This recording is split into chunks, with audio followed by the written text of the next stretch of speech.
Bunkai, applications, analysis of the kata. Many traditional martial artists identify this as the sole or greatest reason to do kata, and I will admit, it's there. But my understanding experience with Bunkai is a little bit different than most martial artists.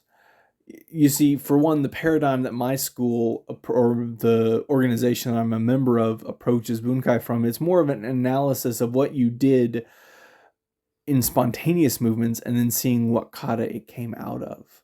Right? So that's different. But that's not what I want to bring up. That's not what I want to discuss. No, what I want to discuss is the second reason to do kata. And the second reason to do kata in my 10 reasons why we should do kata today is what I'm going to call bored brain bunkai. Let me explain. If you do something repetitiously, over and over and over again, your mind will start to wander. It'll find anything it can to latch onto, to be interested in. And so while you're doing this, while you're performing this kata over and over and over again, and your mind is just searching for something to do, it'll find interesting things in the kata that you wouldn't have seen otherwise or wouldn't have thought of otherwise. You'll think of questions. Oh, can I use this to do this? Can I do this? Does this apply this way? And it's not that you're sitting there and scrutinizing it, right? It's not study per se.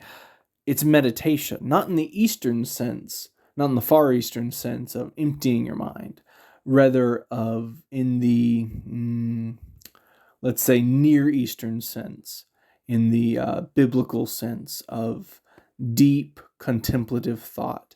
Psalm 1 says, blessed is the man who does not walk in the counsel of the wicked, nor stand in the path of sinners, nor sit in the seat of the scoffer, but his delight is in the law of the Lord, and on his law he meditates day and night. The word there is mumbling, to roll an idea or a hard passage over on your tongue, over in your mind, over and over again, just saying it over to yourself, just like how we ought to practice kata. Go over it and over it. We can't quite perform this technique like in Shinto, how I'll lose my balance sometimes when I come up from a leg lift technique and whoa, and I have to catch myself. And I'll do it again and again and again until I can actually do it. And it changes, like we talked about last week, it transforms your ability to do that, right? But it's from the repetition, the meditating, the focus over and over and over again. And then in that milieu, in that meditative state where you are contemplating this so deeply, the deeper and more creative part of your brain sneaks in, and it says, "Oh, this move is really cool. I bet I could do this. Oh, this is really cool. I bet I could do this.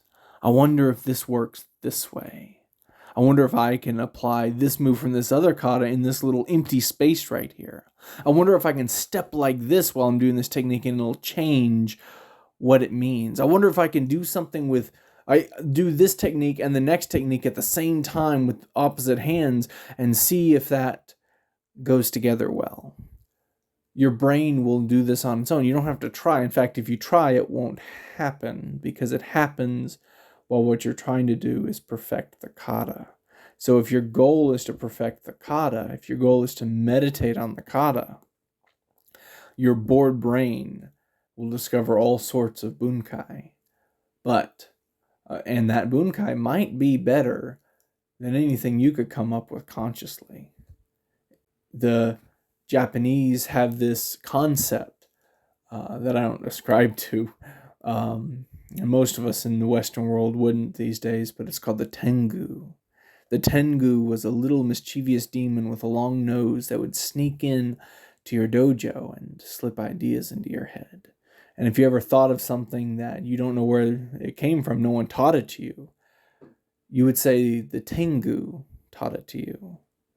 But really, I think That's just some bored brain bunkai.